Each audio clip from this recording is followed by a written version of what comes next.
You're listening to Alabama Tradition with Ryan Fowler and Martin Houston on Tide 100.9 in Tuscaloosa. National championships, 27 SEC titles, 131 first-team All-Americans, 70 postseason appearances, 39 postseason victories.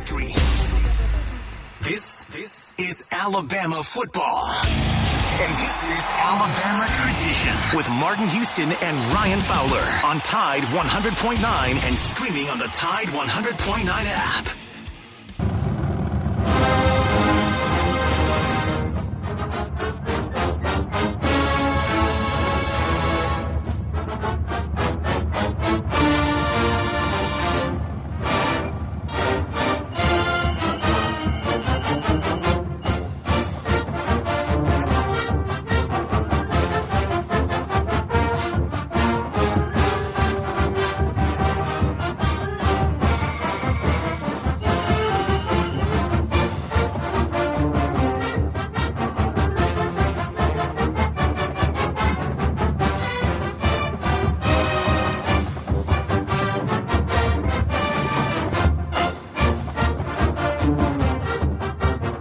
So let's go, Alabama Tradition. We're going to talk Alabama Crimson Tide football. We're at the midway point.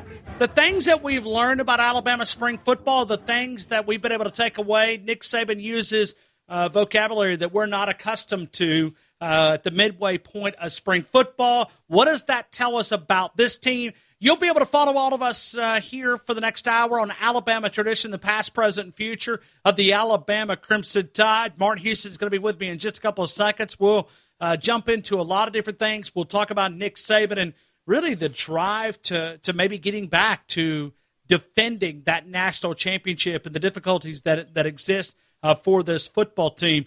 Martin Houston, it's good to see you on Alabama Tradition. Welcome in. Glad to be in, Ryan. It's been a few weeks since I've been able to join you, and so I'm really excited about being able to be on with you and be back. I say in the swing of things, but I'm not sure I'm in the swing of things yet, but definitely excited about being on tonight. You know, with spring football, there's a lot of things that you can kind of take away. I remember something that your coach always used to say, that you wanted to walk out and you wanted to know who your first team guys were. You wanted to know your second team guys, and you come out understanding that these are the guys that you're going to probably defend with, that you're going to have a chance to go out. And Nick Saban used a little vocabulary that we're not accustomed to when you look at Alabama Crimson Tide football. He said the word pleased. We are pleased coming out of the first scrimmage with where we are. That's not something you hear from Nick Saban quite often. Well, one of the things I've learned, Ryan, Nick Saban always knows which amount of sugar and honey to put on and what amount of bitter pill to make them swallow. And to me, he probably has such a young team that he doesn't want to steal. Not meaning that they didn't do well, but he's a mastermind at maximizing his players and what he wants out of them. And so when I heard him say he's pleased, I'm like, he has some young guys that's putting in the work, Ryan, but they may not necessarily be where he wants them to be. But because think about what else he said, Ryan. He said, we have a lot of hitting going on out there and a lot of energy, which means, but then he follows that up with, they still got a lot and their heads are swimming. So it tells me that he has a group of guys that really want to be good, and that's what you want when you got a young team. Do you think it gets easier when you look at Alabama, knowing that this group doesn't really have to fight complacency, that the core members of last year's team have now moved on? Is that a fair comment when you look at a new guys? Do you think it'll be easier for Alabama to defend this championship because there's a lot of new core members of this team? Well, I guess you have to define easier, Ryan. Will they be motivated? and not complacent, because so many of them, they had a role and they were a part of the team and they'll have a ring, but it wasn't their ring. You know what I mean? And so in that sense, it will be easier because it'll be something that they haven't done in their career. As far as whether it's going to be easier or not with replacing as many, Ryan, when you just name what this offense has replaced, literally every starter right now, if you looked at spring, Ryan, and we assume that Mechie and Emil Ekiyor will be back. But if you just take spring right now, there's going to be 10 new starters from last year's championship team on the offensive side of the ball. And in reality, it's probably the equivalent of 11 because Evan Neal is going to be your left tackle. You know, so there's not going to be one single guy when we go to A-Day. There's not going to be one single player playing where he was playing last year or starter on the offense side of the ball. Then you have how many new coaches? 4. And I call it 4.5, Ryan. Right. Because you lost Jay Graham. So technically you had 4 new coaches and you thought you knew that coach, and now you have a new special teams tight ends coach. So there's a lot so yeah, it's going to be harder in that sense of you got a lot to get together to be able to defend the championship. So if you want to join us, we can do a lot of different things. We're talking Alabama Crimson Tide football. There's been a lot of questions about running backs. We're going to talk quarterbacks as well because 8 weeks into practice, the things that I have heard, Bryce has separated himself. Now, remember, this is 8 practices in. It's not through spring practice. Anything can happen. They're leading into the second scrimmage. They're also will be 11 days away. When you look at this team, it seems like Bryce Young has had a little bit of a separation from maybe Paul Tyson, just from what I've heard behind the scenes, that he's had a great camp so far. Yeah, he has separated himself, and I think he had a clear separation, Ryan, coming into spring because of what he did last year. You think about him coming onto campus, not having a spring practice or anything, yet he was the clear number 2 guy. I mean, there was zero question of whether he was the number 2 guy, and he did that without a spring. What I like about Bryce Young is what Nick Saban has said, Ryan. He mentioned the accuracy and he mentioned the explosive plays, but he said he managed the entire scenario. He actually said he's had command of managing all the scenarios. And when you think about it, how difficult a job is this, right? Is this not the most difficult job a quarterback has ever had under Nick Saban? When you think about Martin, it's got to be. It's got to be. I cannot remember a time where you lose as much production. Right. I mean, you're new. First of all, this would be a difficult job for a third-year A.J. McCarron. Sure it would be. Yeah, it would be. You see what I'm saying? And so the fact that he is playing, like I said, do I think Bryce Young still has room to grow? Absolutely. Do I think Nick Saban is smart enough to say all the right things about how well Bryce Young is doing when he's talking to us in the media? He's communicating to him, I believe in you, young man. You have this, despite whether Bryce Young fully has it all yet or not. Nick Saban is convincing him that he has full command of this team and everything that's going on. Because not only is he doing all of that with all of the changes, he's having to learn a whole new offense. New coach. And so maybe he is special. But, wow. I mean, you think about that for a couple of minutes, but, I mean, did we see enough in Bryce Young? I mean, the one thing that I was kind of maybe when you watch Bryce Young, and you could talk about spring, and you could talk about, in limited mop-up, what are you able to tell? But I think one of the things that I saw from Bryce Young, he is not afraid to throw it anywhere on the field. He believes in the arm that is attached to his right shoulder. Well, and when it's the other team's guy, it's cocky and arrogance. When it's your guy, it's confidence. Sure it is. Sure it is. Right? It is. It is. It's the heir apparent. It's the greatest arm ever, and he believes that. But Ryan, when you think about when these guys get here to Alabama now as quarterbacks, they have thrown more balls to more receivers. And that is one of the things that if the pads don't affect your throwing motion, that is something you can really get good at, accuracy and deep balls and all the throws through 7-on-7. And with all of that, Bryce Young has thrown more passes probably than all of the quarterbacks who played that was on scholarship and played my entire career. He's already thrown more passes than those guys before he ever stepped foot on campus. They're so much further ahead. And yeah, we didn't get to see that much of him last year. And there was nothing that you saw that made you say, oh my God, this guy is the second coming. But undoubtedly Nick Saban saw enough to know that that's who he needed to give the reins of the team to.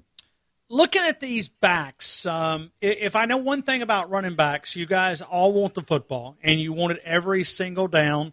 25, 30 carries. And then want the passes. And you want the passes out of the backfield. That's How right. is Bill O'Brien going to keep this backfield happy and engaged? He's not. I mean, we'll have an Alvin Kamara probably out of the group that we have here. But that's just part of being an Alabama fan. Especially Ryan, if this rule with a free waiver passes, which that's a conversation worth having. The impact of if they pass that one free transfer rule, will Nick Saban be able to hold and lock people in as much as usual? But he can do it, Ryan, because I think what he's gonna do is I think Keelan Robinson will get some of those Jalen Waddle touches. Oh, great point. I think that will be part of it. And Nick Saban said something about Najee Harris, and I think that's what kind of has people nervous about Brian Robinson. He said Brian Robinson was a better back than we played him last year. He said, but Najee Harris was the type of back you just couldn't take him out once he got going because that's the way he flowed. And when you took him out, he lost his rhythm. These backs now, Ryan, they don't come to school like that. I don't know if you remember, Trey Sanders didn't go back and look at how many carries he had his senior year. He split time even at IMG thinking ahead that he wanted to save himself for the NFL as a high schooler.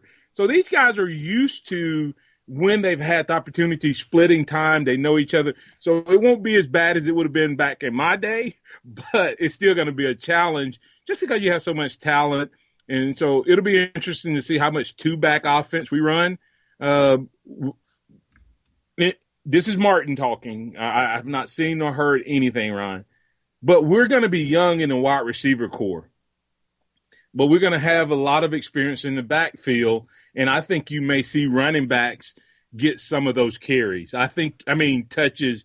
I think there may be some formations where we come two backs and then split a Keelan Robinson out more and still have a back, unlike our five-back offense where we had Najee out. I think you may see Keelan in the mix from the backfield. Well, and you look at Brian Robinson, maybe that would give Bryce Young some stability there, a guy that understands – because it's more than just running between the tackles. I mean, I've watched guys like Derrick Henry his first year, and I think Nick Saban was asked one time, he said, why did Derrick Henry not play more? And he said, well, he didn't know to pick up the pass protection, and that was some of the responsibility of protecting that quarterback. So maybe Brian Robinson will give some confidence to Bryce Young of having somebody that he can trust back in the backfield. Absolutely. And Brian Robinson, I think we're going to be pleasantly surprised by Brian Robinson. This young man was a full, versatile running back coming out of high school, a guy that I absolutely loved. I was anti-Najee early on because I didn't like the way he finished run. Najee Harris completely won me over. But you look at the type of kid Brian Robinson is. He has done whatever has been asked of him. He was the fullback, and he didn't play it bad. Coming from an old fullback, he gave some respect to the position, and I think he's the type of player that you will see special things out of. It's going to be the 2021 version of running backs by committee, but I think Brian Robinson is going to surprise a lot of people now that he has a chance to be the front dog. You think John Mechie can be a number one? I think so, but I think he's going to be pushed by a couple of guys, Ryan. I think Bryce Young is so accurate with the ball from what we've heard. Sure. One of the things we've never been able to take advantage of, Ryan, is what? The big wide receiver. The only big wide receiver we've had was Julio Jones, and that was because of what?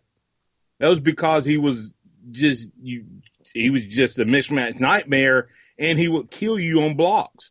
Well, Saban said the other day, we don't have speed guys. We have a couple, but we have some big guys.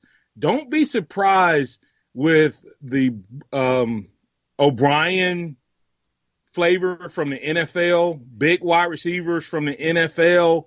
Don't be surprised if we don't have more 50-50 balls as a part of this offense compared to what Alabama traditionally has. So one of those other guys, Jai Hall or Javon Baker, who made a big play in the scrimmage, got a touchdown, may be the guy that steps up, but I definitely think Mechie has the talent and ability to be that guy. Does Alabama have to fight the current rules? We're going to talk about that coming up in just a couple of seconds. That is Martin Houston. I'm Ryan Fowler. This is Alabama Tradition, the past, present, future of the Alabama Crimson Tide. You are listening to Alabama Tradition with Martin Houston and Ryan Fowler. Your connection to Tuscaloosa and the University of Alabama athletics on Tide 100.9 and streaming on the Tide 100.9 app.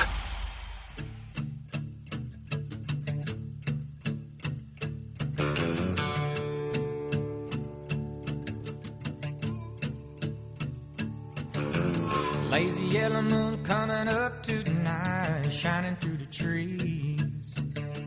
Crickets are singing and lightning bugs are floating on the breeze.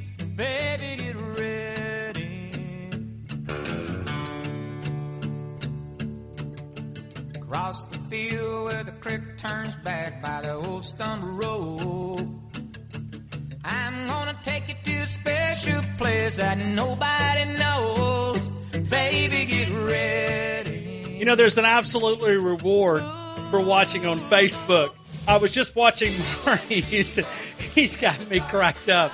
Martin, come on now. You don't remember riding in the Honda Accord, the 1979 version of the Honda Accord, listening to the Nitty Gritty Dirt Band. This band's out of California, believe it or not. Wow. They are. The Nitty Gritty Dirt Band's out of California. But you didn't listen to Nitty Gritty Dirt Band? I mean, this was not part of the playlist?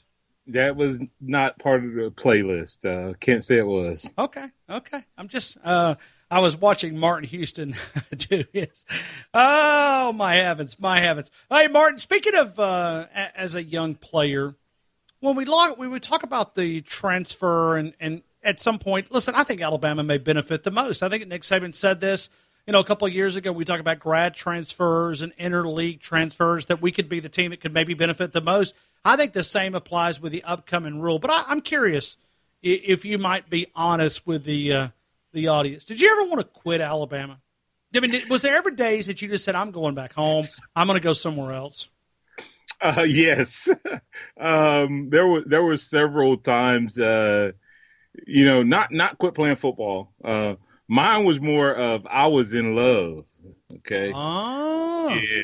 Okay. Yeah. So I was a little homesick for some loving and kissing and hugging, but okay.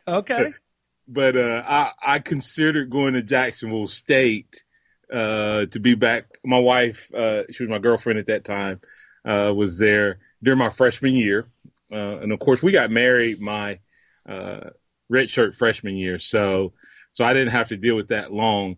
Ryan, I had one way of getting an education financially, and so even though I may have had those days, wanting to get that degree and graduate from college was always something that pushed me. And I like playing football, and I didn't want that red shirt year was enough to be away from actually getting to play the game, that I didn't want to go somewhere else and have to wait another year to play the game. I'm telling you, with that being gone, it's possible, Ryan, that after my sophomore year, had I had the option to go somewhere else after I saw how good Kevin Turner was and that he wasn't going anywhere, that I may have gone to a school that allowed me to feature my running ability a little bit more. Of course, I was coming along when people ran the option and stuff like that. And so that little bitty thing of you wouldn't have to sit out a year. You can come here and play right away. Eligible immediately. Woo! In the SEC, which they've not voted for the SEC, but eligible immediately would be like, woo! Eligible immediately in the SEC would be, woo, baby, Ric Flair. You understand what I'm saying? Sure. So I'm not sure that Alabama won't lose out.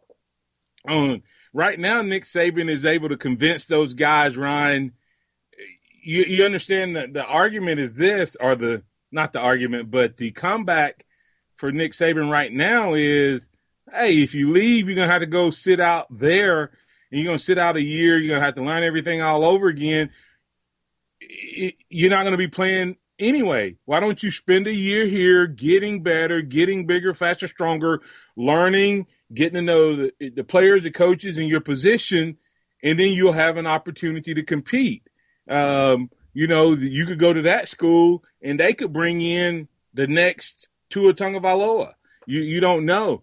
So what you have here is better than what you would be going to, and you're going to have to sit out a year. But when that's no longer the argument, then it's going to be tough. But, Martin, don't you think that there's at least got to be a deadline? In other words, I'm all about transfers, okay? If you want – because I understand that the way that coaching changes, and I think coaching changes happen more frequently, and we'll talk about that maybe in the last 15 minutes. I got an article that I want to bring up and kind of get your opinion on. But when you look at the style of play, I don't have a problem with it with the transfers. I just think there needs to be a deadline. I don't think there needs to walk up to August the 28th, 4 days away from practice, and I'm out of here. And well, you're being a lot more generous than I am in terms of you talking about August. Well, I just made I think that they should have I think there should be an opportunity, because the other thing, Ryan, is you're asking 17 and 18-year-olds to make a decision many times based off of 1 hour, 2 hours here, there, and then a weekend of where they want to spend the next 4 years of their life, or 5 years. And so they may get there and they may not be a fit from a philosophical standpoint, from a community standpoint, it could be so many things. So to give them an opportunity to rectify that one time, I'm fine with. But my opinion is it needs to happen at some point, just like declaring for the NFL. You need to declare. Now you can transfer anytime, but if you're going to get the waiver, you need to have declared by, say, middle of January. And why do I say middle of January? Maybe with 2 weeks to go, the 3 weeks into January. The reason I say that is because it gives the other coaches and the players at the other school you're coming to a chance to know if they want to do something. I think it should be declared so that roster management can be handled and scholarship can be handled. Because to me, it's unfair if a kid's making a decision and you're looking at the last couple of weeks, Ryan, and Julio Jones is still on the roster and you want to come to Alabama, you may go somewhere else. Sure. But if Julio Jones all of a sudden leaves, then you may come to Alabama. And that affects – in that way it stops the dominoes. But if you're letting guys go anytime all the way up to – now you can transfer anytime you want. But if you don't transfer within that set window, you don't get the waiver. The waiver has to have a time limit and a window that you have to take advantage of it. Well, and to me, it puts a bigger emphasis from Nick Saban on roster management. They've got to be able to go in. You got to be able to convince guys that they're in it. And so whatever deadline they're going to put, there's just so many obstacles facing college athletics right now. I mean, there is, like, when you look at being a head coach, and I was reading athletic director, they were doing a survey of college athletics, and one of the comments came from, this is not what we signed up to do. And they were talking about name, image, and likeness, but I think it applies to some of the other things that we're talking about of trying to manage this and trying to find a way to keep these guys engaged and to believe that they have a role in the team. And I think that's why you're seeing Nick Saban even use some of the verbiage. Martin, I've never heard him talk about a true freshman having a role in the team. He's already mentioned, we're talking about 4 practices in, the first time I heard Jalen Milroe's name. And he talked about, we're going to find out if he has a role in this team. And I'm going, okay, so is Nick Saban being upfront with us? I don't have any reason to doubt that he is, or is it? But I think he's also about that roster management. Even if you don't have a role, believe that you do have a role. Oh, hey, listen, always be coaching. And when you're coaching for the team you're coaching right now. In spring practice, you're coaching for the team you're going to put on the field in the fall, Ryan, and you're coaching for the group that you're going to re-sign in January. Because think about this, Ryan. Yeah, a coach may not be able – Kirby Smart may not be able to call and tell a player, we got a spot for you, but he can get that message to him, you know. And so you're not just coaching right now. Think of if I watched the game as a college coach the first weekend, Ryan, and there was a kid that I recruited like crazy at Georgia, and he went to Alabama, and I see that they don't even put him out on the field. You know the first thing I'm going to do? I'm going to get a message to that young man, we still want you. And I'm going to put that seed in his head week 1, Ryan. Now, we can't do anything, but I'm going to put that seed in his head week 1. And then if the season plays out, what have I done? I've made that kid think for a solid year, Georgia wants me and Alabama won't even let me get on the field. I'm going to Georgia. And now he can do that without – so you're man. Yeah. But I don't feel bad for the coaches, by the way. You said they didn't sign up for it, Ryan? What did we say Dabo was making when he got his job at Alabama only 30 years ago? I mean, not 30 years ago, 20 years ago? It was around 30,000, maybe a little bit more.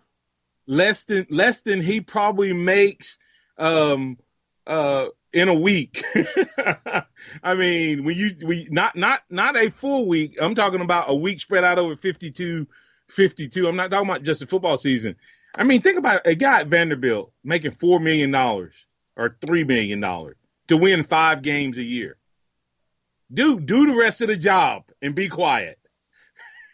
No, I mean, I'm not looking for. I'm just saying it would be a hard way to manage this, and it's difficult. And I've watched Alabama go through, and I'm not saying Alabama's going to be short on numbers by no means, but I mean, I've watched places like Alabama be in a situation where they're fatigued and they're just limping through certain seasons, and I just wonder, you know, if you're at a place like Vanderbilt, if you've got an all-star player and you've got a player that's making a difference, why not go win a championship? Absolutely. I mean, if you're gone. Right. I mean, if you're in a need for another big team, it's almost like you've got to re-recruit your players every year. And all year. And well, and also think about the investment. You know, we think about time. You know, there's a lot of money and resources that you're spent into a guy developing, and you may not get the production out until maybe he's a junior, and at that point he may be gone. remember my point about it needs to happen at a certain time if you're going to get the waiver? What are Alabama fans waiting on in terms of recruiting right now? Henry T. Tua Tagovailoa. I wish we would get. Can we get some names like Jones, Smith? I mean, some easy names. Like we got a center today, and I hadn't talked about it much. I can't even say his last name. Oh, you talking about Bediako? Bediako? Okay, yeah, so you'll help me with that. With Bediako, hey, okay. Hey, we're in Alabama. That's close enough. Okay, so Bediako, tall guy, 6'11". Yes. IMG says, I'm rolling with the Alabama Crimson Tide NATO's basketball team. And then Swoboda yesterday, don't even look at his name. Don't even spell it because the V, I guess, is pronounced as a W, so it's Swoboda. Oh, I was told it was I don't remember. Never mind. Well, yeah, but because it's hard to pronounce the S and the V. You got to go. The V, the V is silent, but in terms of the V, but it has another effect on the S or something. But anyway. Well, I barely made it through English 101 and 102. I was going to say above my pay grade. Yeah. But my point I was making about Henry Tuatola, Ryan, is how unfair is it for Jalen Moody that kid may get to transfer here? Oh, wow. After spring practice. Wow. Yeah, I mean, and if he comes in, he may be better than Jalen, and he deserves the job. I'm just saying, it's just I'm fine with the transfers and I'm fine with competition. I'm fine with you competing, but I'm not good with you miss all spring and then show up in the summer because you left one program and came to this one. I don't know. Well, I mean, but that's the part is, and I think once these coaches work it out where you've got the reputation that you're going to go and you're going to build your team. It's kind of like Kirby Smart a couple of years ago. He went after and got a big-time recruit, and then what does he do? He goes dabbling into the grad transfer rule and brings in JT Daniels. And so then as a recruit, if you're looking at UGA, I'm sure that this is used against them in the recruiting trail. Hey, why do you want to go there? They're just going to bring in a grad transfer. And you begin to build that reputation out there. It's going to be used against you. And even if it's not, right, they'll still tell you on the recruiting trail that it is. Yeah, that's right. It don't have to be the truth. It just has to be stated. Sure. Sort of like social media. Yes. I know we need to get the break here, but I get my question, Ryan, off of that conversation is, will they add to the scholarship roster? Oh, they've got to. Martin, they've got to. Because you could really have a team have a bunch of people graduate, and then you turn around and have some transfer because they're immediately eligible, and the team think they've gotten enough players, but they don't. They don't have enough players. And now you're putting players at risk when you're having to play fewer players, longer games, longer seasons, more plays, et cetera, and you don't have the numbers. So it'll be interesting to see. And, hey, since we have the COVID-based impact of more players, maybe this is the time that all of that kind of works out. Big topic of conversation. That's Martin Houston. Nick Saban says something that drew a little bit of reaction. Maybe not what I thought it would, but we talk about it on Alabama Tradition, the past, present, and future of the Alabama Crimson Tide. If you own a small business. 1225. Tide 100.9 Tuscaloosa weather. A warm, dry afternoon. A good supply of sunshine. The high today, 81. For tonight, fair with the low at 58. We're dry during the day tomorrow. Partially sunny. Then a band of strong storms will push in here tomorrow night. The high at 80. I'm James Spann on the ABC 3340 Weather Center on Tide 100.9. It's 79 degrees in Tuscaloosa. The host of the game, Ryan Fowler, and the host of the Martin Houston Show, Martin Houston, have combine to offer a show filled with in-depth analysis of Alabama football and more. Alabama Tradition broadcasts live on Tide 100.9 every Tuesday from 6 to 7 p.m. and is available live and on playback on numerous affiliates around the Southeast. Check out alabamatradition.com for a list of affiliates, as well as other great content. Country music singers have always been a real close family. But lately, all right, so I gotta bring Martin in on the conversation, okay? Let me tell you what we do from 2 until 6 is we do Twang Tuesday.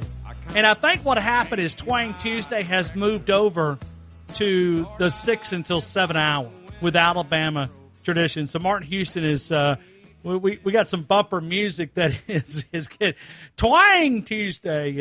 Anyway, we have a little fun there. So I just need a little swinging. Oh yeah. Can you play it? I mean, he probably, that's too old of a song. That's our generation. So that's when country music was country music. Don't you love that? I love old country music. What are you saying? Just a Ryan, swinging. He's looking at you like you're crazy, right? He didn't know. He didn't. Was that Hank? That was. Yeah. Little Hank. So it's Twang Tuesday. I feel like when I hear it, I got to talk in my Southern accent voice.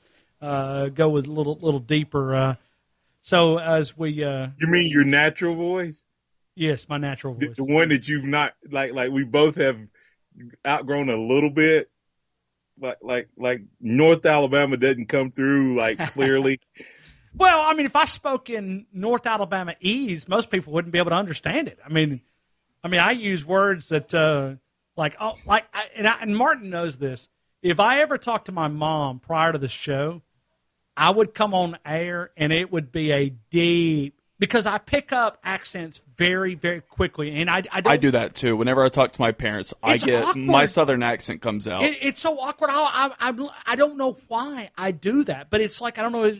But I pick up, so I can never talk to my mom prior to the show because it will be deep. You know the joke I tell people, Ryan, and not that I'm a lot better now, but I tell people I go, when I first got to Tuscaloosa, I was a tornado guy, and they go, "What?" I said, "I was a tornado guy." They're like, "What are you talking about?" I said, "You know the guy they interview anytime there's a tornado? Man, you just heard that thing. That thing sounded like a train." Coming over here. Oh, now. Yeah. Came right across over there. Yeah, so sound like a train, man. I wish you should have heard that thing. I heard that thing coming from way over yonder. That was me. Well, Martin, I do want to say this real quick. Today is National. There's a day for everything, but today is National Student Athlete Day, and meaning that we benefit from a lot of these guys. We had a national championship last night. We had a football championship a couple of months ago. Happy National Student Athlete Day to 8 million collegiate athletes across the country. Pretty cool what they've given us, and I think we appreciate sports more. I know I do. When you look at the world of sports, 8 million student athletes. Well, this past year, Ryan, as bad as it was, and as bad as it could have been, just think of how bad it would have been had we not had sports. And to me, last night was a symbolic, Ryan, of where we've come. Last night's national championship game, I talked about this on my show this morning, was that national championship game was so important as far as the country moving forward, moving not beyond COVID in the sense of not recognizing the seriousness and all that, but at least transitioning back to a new, whatever the new normal is going to be. Because that last year, Ryan, was when I knew it was real. Great point. When individual games got canceled and a tournament got canceled here, but when they came out and said, "Hey, we're going to just give up $1 billion of revenue," right? Yeah, NCAA they did. Yeah, it is. $1 billion business. when they said, "Hey, we're just going to give that up," I said, "Okay, maybe this is going to have a longer lasting impact than I thought." And so, to me, back-to-back days were so important to our country moving forward. I know this is not sports, but President Trump had said we're gonna all be back in church by Easter. Well, that didn't happen, but a year later, it was good to see so many people in church on Easter worshiping, our Lord and Savior Jesus Christ. And then they had a national championship the next day, a sporting event that had been so symbolic of what would trigger after COVID. It was huge. So. Speaking of recruiting, and we talk about that, I think we're wrapping up the show, and I got one Nick Saban audio clip, but I was just reading across my Twitter feed that Ed Orgeron is now re-recruiting Eric Gilbert, which is the big 5-star tight end. He left LSU, went to Florida, now he's decommitted there, and he's considering going back to LSU. They had a great conversation today, and who knows? I mean, he may end up in Tuscaloosa for all we know, but that was the point that we talked about in the last segment, is you never stop recruiting. Even when guys are going to other places, you never know, because we've watched it at USC a couple of years ago where a player went to Texas, went back to USC, USC, Texas, back to USC. So you never know exactly where these guys are going to go. But I want to play an audio clip, and I want to get your reaction to it. It's Nick Saban talking about the offensive direction of where the game is going. This is the best coach in college football. I got a question about just recent trends in offensive football that you see happening now that could become more popular maybe over the next 5 or 10 years.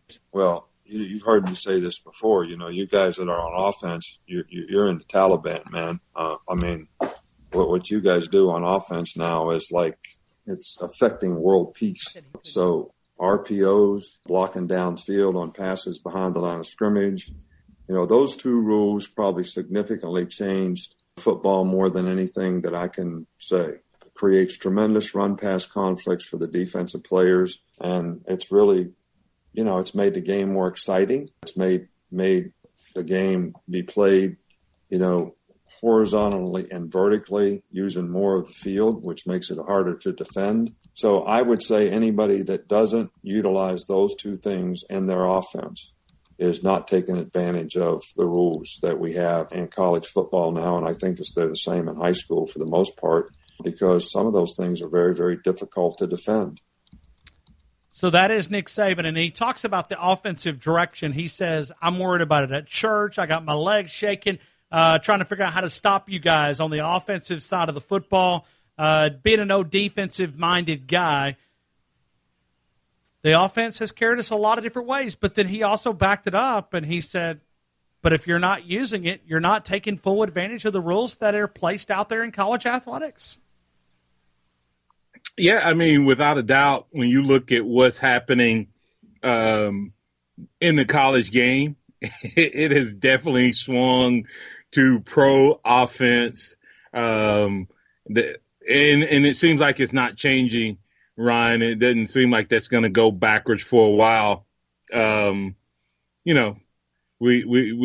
see Nick Saban making that statement, and kind of surprising, but funny in and of itself with Coach Saban. But football, you have to love it, Ryan. But no matter what we do, no matter how we change the game, we saw once again last night, defense wins championships. And that's coming from an offensive guy. Yeah, let's think about this, Ryan. Why did Clemson beat Alabama Trevor Lawrence freshman year? Was it their offense or their defense? The 2016. Is that what you're talking about? Yeah. Whatever year it was. Yeah. When Trevor Lawrence beat us. You're talking about like 2018. Yeah. I mean, there's so many championships around here. It's not like Auburn. You got to keep track. You got to keep track. They hit their average. Their defense held us under our average. Okay? What happened this year? We dominated Ohio State because our defense showed up. I mean, even though offense is great, it still comes down to the team that has offense and can put a quality defense on the field still gets the job done. And last night, best offense in the country, Ryan, in basketball, couldn't get enough buckets because the other team D'd them up, kept them almost 20 points below their average. That's how you win championships. And defense travels, man. You can have a bad day on offense, and you just can't get the job done. But if that defense is playing well, you always have a chance to win. Always. Always. Always. Ask Coach Stallings. Oh, I no doubt. I mean, I asked him 4 weeks ago. He was still thinks that defense, and I love him for that because and maybe it's their fault. I've said this a couple of different times. Martin, let me swing here in the last couple of minutes and talk about basketball. I take you to the Washington Post. Alabama is the number one team, not in football preseason, but in basketball. The Washington Post, Alabama is number one. CBS Sports has us at number 3 behind Gonzaga and UCLA. So we're at number 3, and I think we're in like pretty much top 5 in every one that I've been able to see. You know why? Did you watch the game last night? It's the style of play. They had, but it's not just style of play. It's having the players. They had a 3-guard offense, Ryan, that at moments was unstoppable on both ends, offense and defense. Next year we're going to have Shackelford, Quinterly, and we're adding J.D. Davison, best guard in the country. But guess what they had that we didn't have this year, Ryan? When you got around the rim, they had some rim protectors. Sure. Well, we have the kid from, once again, his name is not Smith or Jones, the kid from France or wherever he's from at 7 foot. And we got Bediako today, who's a 7-footer.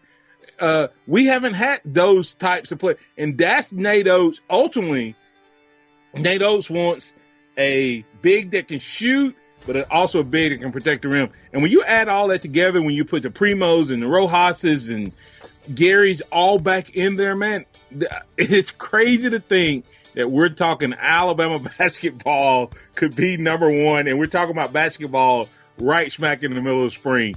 Nate Oates has done an unbelievable, almost miraculous job of what he's done. And I guess we're going to have to talk about past, present, and future, the Alabama Crimson Tide. So Nate Oates is building something very, very solid. You can listen to Martin's beginning at 6 a.m. We'll be back at 2 o'clock tomorrow. A lot of conversation. We got Title Talk with James coming up in just a couple of minutes, and crew, James Ludeman, and Title Talk. Appreciate Bryant for pushing all of the buttons. Martin, I got about 15 seconds. Any parting words? Yeah, I just really want to thank to all of the great fans that support Alabama sports and support our station. And I just want to send out my condolences. And I know you agree with me, to Luke Ratcliffe, the young man that epitomizes what it means to be an Alabama football. A fan that lost his battle in his life recently. So we just want to send out our condolences to them and praying for that family and all the students that were impacted by it as well. No doubt. 23 years of age. Just way, way too early. Big thanks to Bryant. Big thanks to Martin. As I said, Title Talk coming up in just a couple of seconds. We'll see you guys next time right here on Tide 100.9. Johnson County Sheriff painted on the side. Just shot a coat of primer, then looked inside.